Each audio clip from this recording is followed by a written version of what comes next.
You guys watch The Office? Yes, I do. You do? Okay, sweet. Here we go.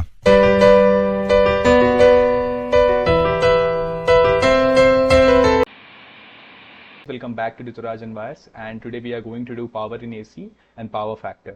So basically जैसे कि आपने यहाँ पर thumbnail में पढ़ लिया होगा कि इंडस्ट्रीज पे thousands and crores of money for one of this physics concept. So what is that concept? So we are talking about wattless current.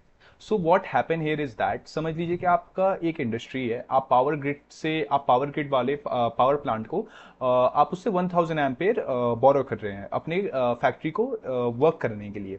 सो जो 1000 एम्पेयर है वो केबल से आ रहा है. So when they come up with the cable, तो इसमें क्या होता है कि जब वो ट्रैवल करता है करंट हमारे केबल के थ्रू, तो वहां पे कुछ जो करंट होते हैं वो रेजिस्टेंस में, हीट में, और कुछ तो ऐसी बैक एंड फोर्थ में कर करके वेस्ट हो जाते हैं. तो ये जो इनविजिबल वॉटलेस करंट होता है जिसका कोई यूज नहीं होता है, ठीक है, तो ये जो करंट होता है इसी को हम लोग वॉटलेस करंट बोलते हैं. तो यहाँ पर अगर 1000 एम्पेयर यहाँ पर इंडस्ट्री अगर आस्क कर रहा है पावर ग्रिड को देने के लिए, तो एक्चुअली में बस 600 एम्पेयर ही वो यूज कर पा रहे हैं, और जो 400 एम्पेयर है वो वेस्ट हो जा रहा है रेजिस्टेंस में, हीट में, जिसको हम लोग वॉटलेस करंट बोलते हैं. So that is the reason why industries पे 1000 crore and more like that for power that they are even not actually using. Okay, चलिए अब आगे बढ़ते हैं हम लोग यहाँ पर हमारे टॉपिक के साथ. So in DC circuit P equals to V I always. तो ये सिंपल फॉर्मूला पावर का कि power equals to voltage into current. So always no exception. In AC circuit this is wrong, and the reason it is wrong is one of the most beautiful ideas in physics. क्यों wrong होता है अब उसको हम लोग यहाँ पे समझेंगे. In AC voltage and current are both sinusoidal but they may not be in sync. Means आप जानते हैं कि साइनोसॉइडल कैसा होता है, एक वेव ऊपर एक वेव नीचे, तो वोल्टेज और करंट ऐसे ट्रैवल करता है. आपने ये वेव देखा ही होगा बार ग्राफ में, होप सो आपने देखा होगा, तभी आपको ये समझ आएगा कॉन्सेप्ट. तो ये जो साइनोसॉइडल हम लोग का यहाँ पर वेव बनता है, ये जब एक साथ सिंक में नहीं बनता है तो इसमें क्या होता है, पावर लॉस होता है. ओके, बिकॉज समटाइम क्या होता है ना कि वोल्टेज जो करंट होता है उसको पुश करता है आगे जाने के लिए, बट जो सर्किट होता है वो करंट को पुश करता है बैकवर्ड जाने के लिए. तो इस टाइम पे क्या होता है ना कि यहाँ पर जो पावर होता है वो बैक एंड फोर्थ होते रहता है, तो यहाँ पे पावर हम लोग का लॉस होता है. So when voltage is pushing current forward, sometimes the circuit is actually pushing current backward. So because of this phase difference, during those moments the source is not delivering power, it is actually receiving power back from the circuit. Means circuit यहाँ पे power वापस भेज रहा है. Okay, तो ये AC circuit का हमारा बोल सकते हैं एक फंक्शन होता है. देखिए जैसे नॉर्मल जो हम लोग का साइनोसॉइडल वेव होता है उसमें क्या होता है, ये जो ब्लू लाइन है ये अभी ऊपर जा रहा है, ये एक्चुअली में नीचे से होते हुए एकदम एक साइनोसॉइडल वेव बनाता है. बट यहाँ पर देखिए दोनों एक दूसरे का फेस में नहीं है, ठीक है. तो ये हम लोग का फेस डिफरेंस है जिसको हम लोग साई से दिखा रहे हैं. ये साई बहुत इंपॉर्टेंट चीज है जिसको हम लोग आगे पढ़ने ही वाले हैं. ये हम लोग का पावर फैक्टर बनेगा, ठीक है. तो V nought I nought by 2 cos phi, ये हम लोग आगे पढ़ेंगे इक्वेशन, ठीक है. तो ये हम लोग का पावर लॉस होता है. So sorry for the incurrence, हाँ ठीक है. The net power delivered is only the part where voltage and current are working together. Means जब हम लोग का voltage और current एकदम sinusoidal wave में है. The cos psi term capture exactly this. It measures how much of the time voltage and current are cooperating. ठीक है, तो जो cos psi term जो मैंने यहाँ पर आपको दिखाया ये measure कर रहा है कि इन लोग कितने टाइम तक एक साथ एक wave में है और इनके बीच में difference एकदम similar है. So this is why a purely inductive or capacitive circuits consume zero power. The energy goes in during one quarter cycle and comes out during another quarter cycle. Means अगर एक quarter cycle से हम लोग circuit से energy भेज रहे हैं तो दूसरे क्वार्टर साइकिल से वो वापस भी आ जा रहा है, मतलब यहाँ पे नेट जीरो एनर्जी का यूज हो रहा है, ठीक है. So the source delivers and retrieves in perfect balance. So net कितना हो जाता है, जीरो हो जाता है. होप्स आपको बहुत अच्छे तरीके से समझ आया होगा ये कॉन्सेप्ट. अब हम लोग समझते हैं इंस्टैन्टेनियस पावर क्या होता है. सो द फुल पिक्चर क्या है कि जैसे अभी हम लोग पढ़े कि power equals to voltage into current होता है. अब इसको हम लोग यहाँ पे ब्रेक कर देते हैं. तो V nought sine omega t into I nought sine omega t minus psi according to this graph. तो देखिए, तो यहां पर इसको एक्सपैंड कर देंगे हम लोग ट्रिग्नोमेट्रिक प्रोडक्ट फॉर्मूला से, होप्स आपको पता होगा. सो P equals to V naught I naught by 2 cos psi minus V naught I naught by 2 cos 2 omega 2 T minus psi. So the first term हम लोग यहाँ पर constant हो जाएगा. This is the average power delivered. The second term हम लोग का क्या हो जाएगा, oscillating at 2 omega. So this average is to 0 over full cycle. तो ये पूरे साइकिल में क्या हो जाएगा, इसका सम 0 आ जाएगा, ठीक है. सॉरी, मतलब कि इसका प्रोडक्ट 0 आ जाएगा, आउटपुट. सो एवरेज पावर कितना निकल के आ जाएगा, P equals to V naught I naught by 2 cos psi equals to V RMS I RMS cos psi, ठीक है. तो the cos psi term called power factor, V RMS I RMS का formula होता है V nought by 2 and I nought by 2. Hopes आपको पता होगा, मैंने पिछले चैप्टर में भी बताया. So is the fraction of apparent power that is actually consume. तो देखिए इस तरीके से हम लोग यहाँ पर जो एक्चुअल वेव होता है ये फॉर्म होता है. तो P T PT oscillation at 2 mega, ठीक है। ये पहला जो हम लोग का कांस्टेंट टर्म था ये उसका ग्राफ है, ठीक है। वर्टिकल में, हॉरिजॉन्टल में हम लोग का इसका ग्राफ है जो हम लोग का सेकंड टर्म था। तो इस तरीके से हमारा बनेगा P average equals to V R M S I R M S cos psi, ठीक है। तो ये इक्वेशन हम लोग का निकल के आ जाएगा। अब हम लोग का physical meaning of power factor, तो cos psi equals to R by Z, ये क्या होता है? तो resistance by impedance. So think of impedance triangle. तो इंपीडेंस ट्रायंगल हम लोग पहले भी समझे हैं, मैं फिर से आपको यहाँ पे समझाता हूँ।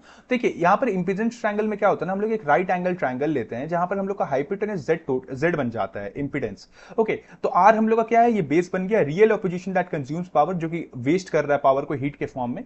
कॉस साई क्या हो जाएगा, ये R by Z fraction of total opposition that is resistive, मतलब कि जो एक्चुअल में रेजिस्टिव हम लोग का यहाँ पर हो रहा है पावर। तो एक्सएल माइनस एक्सी क्या हो जाएगा, ये रेजोनेंस में हम लोग का नहीं है, तो हम लोग यहाँ पे क्या होगा, only the resistive part consumes power, the reactive part XL or XC stores and returns power. So power factor literally measures what fraction of the circuit is actually doing the real work. Okay, so cos psi जब हम लोग का 1 आएगा तो ये purely resistive है, all energy consumed, nothing wasted. जब cos psi 0 आएगा, purely reactive, zero energy consumed, all returned. और जब हम लोग का 0 is less than cos psi and cos psi is less than 0 and greater than 1, so cos psi greater than 0 and cos psi less than 1, so ये हम लोग का mix circuit होता है जिसमें पार्शियल कंजप्शन होता है, ठीक है। लाइक जो हम लोग फर्स्ट थिंग बात कर रहे थे इंडस्ट्रीज वाला में, ओके, जहां पे हम लोग का 600 एम्पेयर यूज होता है, 400 एम्पेयर वेस्ट हो जाता है वॉटलेस करंट में, ओके। अब हम लोग चलेंगे तो 3 टाइप्स ऑफ पावर, जिसको हम लोग पावर ट्रायंगल में समझेंगे, ओके। सो देखिए the 3 types of power triangle में क्या होता है कि this is directly asked in exam and beautiful connected to the impedance triangle. तो बेसिकली जो टॉपिक अभी हम लोग किए हैं सेम उसी टॉपिक का हम लोग यहाँ पर बोल सकते हैं कि ट्रायंगल फॉर्मूला हम लोग यूज करेंगे, Pythagoras formula. So true power, active power P, मतलब जो कि एक्चुअली में यूज हो रहा है वो कितना है, तो P equals to V R M S I R M S cos psi, ये हम लोग ठीक अभी निकाले हैं। Actually consume converted to heat और work can not be recovered. Reactive power क्या होता है, जो कि वेस्ट हो रहा है, तो Q equals to V R M S I R M S sine psi, ये भी हम लोग भी पढ़े। V R volt ampere reactive stored and return bounces between source and reactive element, does no useful work. So ये हम लोग का वेस्ट हो जाता है। इसके बाद हम लोग का आता है अपेरेंट पावर S, जो कि हम लोग का एक्चुअली में जो हम लोग का पावर ग्रिड कंपनी होता है जो कि भेजता है पावर, ठीक है। मतलब कि जो तुम लोग एक्चुअल में पावर भेजते हैं 1000 एम्पेयर यूज होता है, 600 एम्पेयर ट्रू पावर जिसको हम लोग बोलते हैं, रिएक्टिव पावर जो कि 400 एम्पेयर वेस्ट हो जाता है। तो अपेरेंट पावर जो 1000 एम्पेयर है उसका फॉर्मूला क्या होता है, S equals to V R M S I R M S, the product of R M S value what the source thing it is delivering before accounting for the phase. जैसे कि मैंने बताया power triangle को हम लोग कैसे बता सकते हैं, तो S square equals to P square plus Q square, ठीक है। S स्क्वायर मतलब हम लोग का जो अपेरेंट पावर 1000, P स्क्वायर हम लोग का जो कि ट्रू पावर है, और Q स्क्वायर हम लोग का जो कि वेस्टेड पावर है। So this is the Pythagoras, again the same geometry as impedance triangle scaled by R M S square. अब आपको बहुत अच्छे तरीके से समझ आ रहा होगा कि हम लोग बात क्या कर रहे हैं यहाँ पर, कैसे पावर वेस्ट होता है और उसको निकालने का फॉर्मूला क्या है, ठीक है। अब आपको ये बेसिकली टॉपिक भी बहुत इजी लग रहा होगा।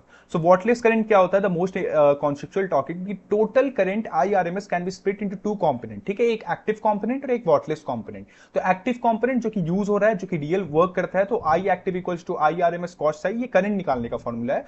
वॉटलेस कंपोनेंट का कैसे निकालेंगे current, I wattless equals to IRMS sine psi. तो इस तरीके से याद रखिएगा कि जो यूज हो रहा है उसमें कॉस और जो नहीं यूज हो रहा है उसमें sine. So this component does zero work, it flows out, delivers no power, it is called as ideal और reactive current.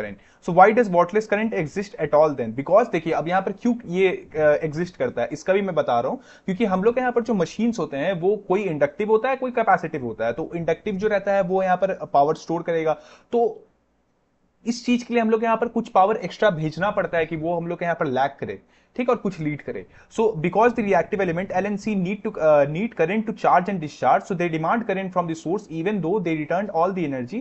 This is why power company care about power factor. They must supply full current including wattless component through their transmission line, causing I square R losses but only get paid for the active power। मतलब कि अगर वो भेज 1000 ampere रहे हैं, वो paid बस 600 ampere के लिए हो रहे हैं, ठीक है, 400 एम्पेयर उनका वेस्ट ही जा रहा है। तो उस चीज को देखिए, अब उस चीज का एक टेक्निक भी है उसको स्टोर करने का। अब मैं आपको सिखाऊंगा कि टेक्निक क्या होता है, ठीक है। So देखिए, this is the real world significance of power factor. Factory running at low power, factory waste transmission capacity, and the power company charges a penalty. So देखिए, IRMS sin थीटा ये हम लोग का वॉटलेस करंट है, और ये जो हम लोग का बेस है ये हम लोग का एक्टिव पावर है जो कि एक्चुअली में काम कर रहा है, ठीक है। अब मैं बताता हूँ इसको आप बचा कैसे सकते हैं, जो 400 वॉट का पावर है। So industrial load, motor, transformer are inductive, जैसे कि मैंने बताया ये इंडक्टिव होते हैं। तो lagging power factor to improve connect capacitor in parallel, their leading current cancels the lagging current of the inductor. तो हम लोग का नेट रिएक्टिव करंट क्या हो जाता है, वो डिक्रीज हो जाता है, पावर फैक्टर हम लोग का इंप्रूव हो जाता है टुवर्ड्स 1। तो this is why you see large capacitor bank at electricity substation and factories. तो दोनों एक दूसरे को कैंसिल करने के लिए हम लोग इंडक्टिव के साथ कैपेसिटिव भी रखते हैं। तो इसलिए हम लोग यहाँ पर ट्रांसफार्मर, इंडक्टर, मोटर्स के साथ यहाँ पर ये लगाते हैं, कैपेसिटर बैंक लगाते हैं।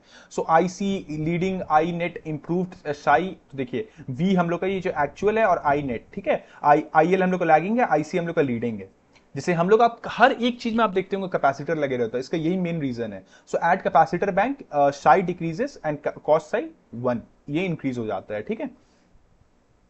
पावर इन स्पेशल केसेस, तो ये वही सेम चीजें यहां पर समराइज किया गया है। प्योर रेजिस्टर में पावर जो रहता है वो psi equals to 0 degree, cos psi 1 हो जाता है। P equals to V R M S, I R M S, full power यहां पर कंज्यूम होता है, ऑल एनर्जी हम लोग यहाँ पर हीट में लॉस होता है। प्योर इंडक्टर में क्या होता है, psi equals to 90 degree, cos psi equals to 0, P equals to 0, energy stored in magnetic field during first quarter, returned in the next quarter, ठीक है, नेट 0 हो जाता है। अब यहाँ पर प्योर कैपेसिटर में ठीक इसका उल्टा, हम लोग यहाँ पर कॉस साई तो 0 रहेगा, यहाँ पर बस इलेक्ट्रिक फील्ड में हम लोग यहाँ पर एनर्जी स्टोर होगा, पी यहाँ पे भी 0 रहेगा और नेट यहाँ पे भी 0 रहेगा, ठीक है। अब यहां पर सीरीज एलसीआर में क्या होगा, एट रेजोनेंस, तो psi equals to 0, cos psi equals to 1, maximum power यहां पर मिलेगा, all reactive effects cancel, circuit is purely resistive. और यहां पर ये चारों को हम लोग यहां पर समराइज किए हैं एक बॉक्स में, आप इसको यहां पर लर्न कर सकते हैं या लिख सकते हैं। कोर फॉर्मुलाज का हम लोग बात करते हैं, तो ये सारे फॉर्मुलाज जो कि अभी तक हम लोग इस टॉपिक में पढ़े, इसको आप नोट कर लीजिए।